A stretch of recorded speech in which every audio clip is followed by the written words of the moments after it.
Hello guys, welcome back to my YouTube channel. मैं doctor Manoj Yadav. Guys, बात करेंगे आज की हार्ट में जब कभी भी आपको दिक्कत होती है, जब कभी ब्लॉकेज हो जाती है, तो उस ब्लॉकेज के अंदर आपको कब स्टंट डलवाना चाहिए। डॉक्टर आपको हमेशा बोलते हैं कि आप स्टंट डलवा लीजिए। आपको एक स्टंट डलेगा, दो स्टंट लगेंगे, तीन लगेंगे, या जितने भी है वट एवर। देखिए, आज यही बात मैं आपको बताना चाहूंगा कि स्टंट कब डलवाना चाहिए साथ में। अभी काफी दिनों से मेरे पास पेशेंट के फोन आ रहे हैं, वो मुझे हमेशा ये पूछ रहे हैं, बार बार ये पूछ रहे हैं कि कितनी ब्लॉकेज सर अच्छी होती है और कितनी ब्लॉकेज बुरी होती है।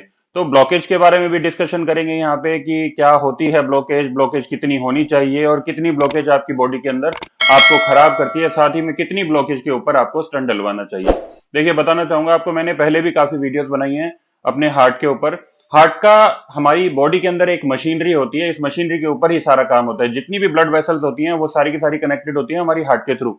अब हार्ट का जो काम होता है वो हमारी पूरी की पूरी बॉडी के अंदर ब्लड वेसल्स के अंदर ब्लड को फ्लो करवाना है। अगर ब्लड का फ्लो अच्छा होता है तो कोई दिक्कत नहीं होती है। कई बार ऐसा होता है कुछ ब्लॉकेज हो जाती है, चर्बी जमा हो जाती है या फिर खून के थक्के जमा हो जाते हैं, जिनकी वजह से क्या होता है कि कुछ वॉल्व में या फिर कुछ ब्लड वेसल्स के अंदर हमारी ब्लॉकेज हो जाती है, जिसकी वजह से बीपी की प्रॉब्लम हमें काफी ज्यादा घेर लेती है। साथ ही क्या होता है कि थकान होने लग जाती है।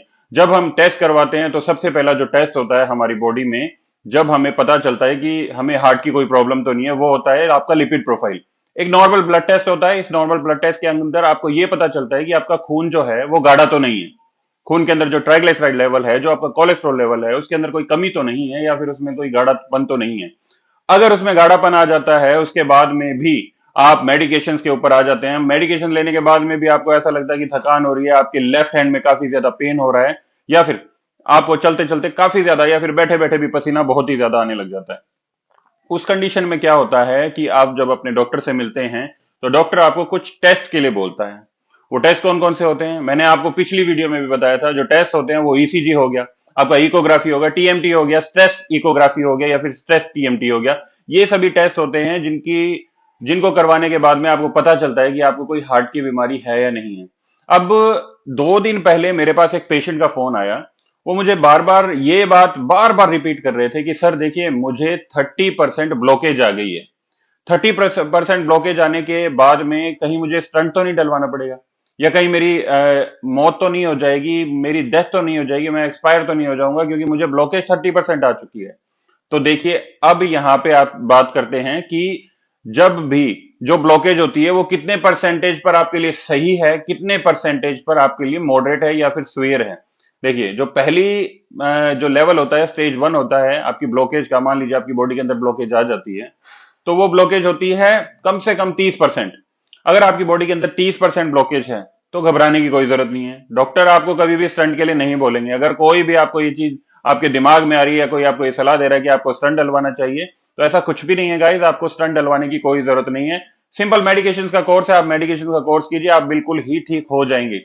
कभी कभी ऐसा होता है, एक लेवल आ जाता है आपका 50 to 60% के बीच का, जिसमें जो आपकी ब्लड वेसल्स हैं 50 to 60% के बीच में ब्लॉकेज हो जाती हैं। अब जब इतनी ब्लॉकेज आ जाती है तो उसको मॉडरेट ब्लॉकेज के रूप में लिया जाता है। उसके कहने का मतलब कि आपकी आधी बॉडी के अंदर जितनी ब्लड वेसल्स हैं, वो जो आपकी ब्लड वेसल है वो 50% ब्लॉक हो चुकी है। 50% ब्लॉक हो चुकी है तो थोड़ी सी आपकी दिक्कत बढ़ जाती है। उस कंडीशन के अंदर भी अगर कोई आपको बोलता है कि आपको स्टंट डलवाना चाहिए, तो मैं आपको रेकमेंड नहीं करूंगा कि आपने कोई स्टंट डलवाना है। हाँ, जो मेडिकेशन का कोर्स है वो थोड़ा सा लॉन्ग हो जाएगा, साथ ही रेगुलर रहेगा। आपको अपने डॉक्टर से टाइम टू टाइम चेकअप करवाना पड़ेगा। आपकी टाइम टू टाइम एंजियोग्राफी हो सकती है, साथ ही आपको इकोग्राफी टेस्ट के लिए भी बोला जा सकता है। स्ट्रेस टीएमटी पर भी आप जा सकते हैं अगर आपको 50 to 60% के बीच में ब्लॉकेज आ जाता है तो।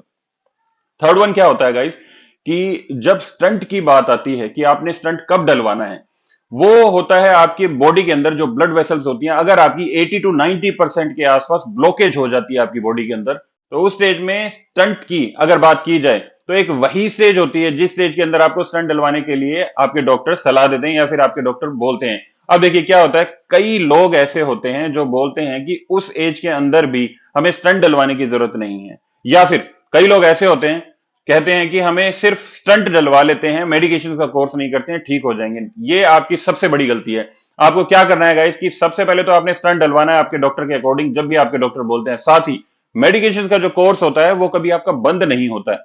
स्टार्टिंग में रेगुलर रहेगा, थोड़ी सी ज्यादा मेडिसिन हो सकती हैं, एस्पिरिन हो सकती है, क्लोपिडोग्रेल हो सकती है, काफी ज्यादा और मेडिसिन हैं जो आपको चलाई जा सकती है आपकी हेल्थ के अकॉर्डिंग। साथ ही बीपी के अंदर भी आपको अगर दिक्कत आती है तो बीपी की टैबलेट्स भी चल सकती है।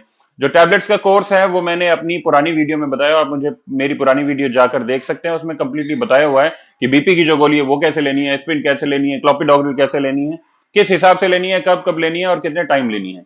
तो ये सभी चीजें मैं इस वीडियो के अंदर डिस्कस नहीं करूंगा। अगर इस वीडियो के अंदर मैंने ये डिस्कशन कर दी तो ये वीडियो काफी ज्यादा लंबी होने वाली है। यहां पे जो मेन चीज है वो मैं आपको यही बताने वाला हूं कि अगर आपको हार्ट की कोई भी प्रॉब्लम है और आप स्टंट डलवाने जा रहे हैं तो सबसे पहले यह पता कीजिए कि आपकी बॉडी में जो ब्लड वेसल्स हैं, जो खून की रक्त वाहिकाएं हैं, उनके अंदर कितनी ब्लॉकेज अभी है फिलहाल। अगर आपकी जो ब्लॉकेज है वो 50% है, 60% है या 60% से लोअर लाइन पर है, नीचे की तरफ है, तो आपको स्टंट की कोई भी जरूरत नहीं है। आपको स्टंट की जरूरत पड़ती है 80 to 90% अगर आपकी बॉडी के अंदर ब्लड वेसल ब्लॉकेज हो जाती है तो। या फिर क्या होता है गाइस कि हमारी जो हार्ट होता है, हार्ट के अंदर 4 वॉल्व होते हैं, 4 धमनियां होती हैं। उन 4 वॉल्व के अकॉर्डिंग ही हमारी पूरी की पूरी ब्लड वेसल्स के अंदर ब्लड का फ्लो होता है। अब मान लीजिए आपकी कोई भी एक ब्लड वेसल या फिर आपका कोई एक वॉल्व कंप्लीटली ब्लॉक हो जाता है, 90% ब्लॉक हो जाता है या फिर कंप्लीटली ब्लॉक हो जाता है, तो ये जो ब्लॉकेज है ये रुकती नहीं है, ये दूसरे वॉल्व की तरफ फिर से बढ़ेगी, क्योंकि ब्लड का जो फ्लो है वो ऑल ओवर बॉडी में, और ऑल ओवर बॉडी से जो कनेक्टेड है वो आपके वॉल्व के अंदर ही कनेक्टेड होता है। अब ये दूसरे वॉल्व की तरफ जाएगी तो दूसरे वॉल्व को भी ब्लॉक करने की कोशिश करेगी। तो अगर कभी ऐसा हो जाता है कि एंजियोग्राफी में आपको यह पता चले कि आपका जो एक वॉल्व है वो कंप्लीटली ब्लॉक हो चुका है, उस स्टेज के अंदर भी, उस सिचुएशन के अंदर भी आपको स्टंट डलवाने की जरूरत पड़ सकती है या फिर आपको स्टंट डलवाना जरूरी हो जाता है। तो कभी भी आपको एक धमनी या फिर एक वॉल्व अगर आपका ब्लॉक हो जाए तो उस स्टेज के अंदर आप अपने डॉक्टर की सलाह मानिए, आप अपना स्टंट डलवाइए।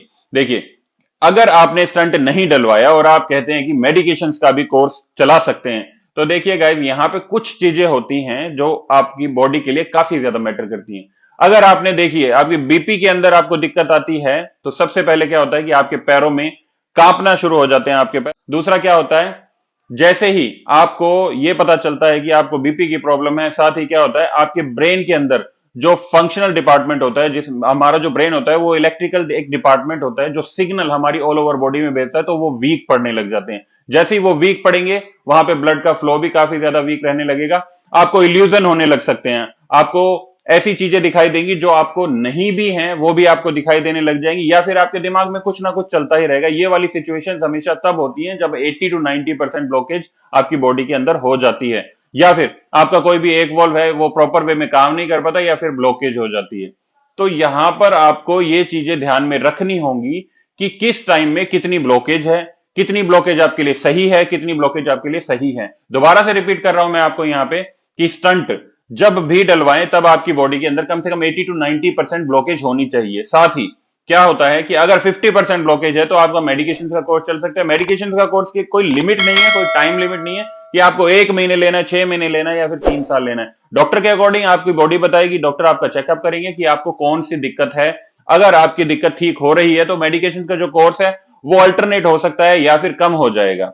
साथ ही अगर आपकी बॉडी के अंदर 30% ब्लॉकेज है, या 30% से कम है, या 30% से अबव है और 50% से कम है, तो घबराने की कोई जरूरत नहीं है। अपनी जिंदगी को अच्छे से जिए। सब कुछ क्लियर है कि ब्लॉकेज इतनी हो तो आपकी बॉडी के ऊपर कोई इफेक्ट नहीं होता। बाकी कुछ भी पूछना होगा इस तो स्क्रीन पे मेरा नंबर दिया ही हुआ है, आप मुझे कॉल कर सकते हैं, मैसेज कर सकते हैं। Thank you.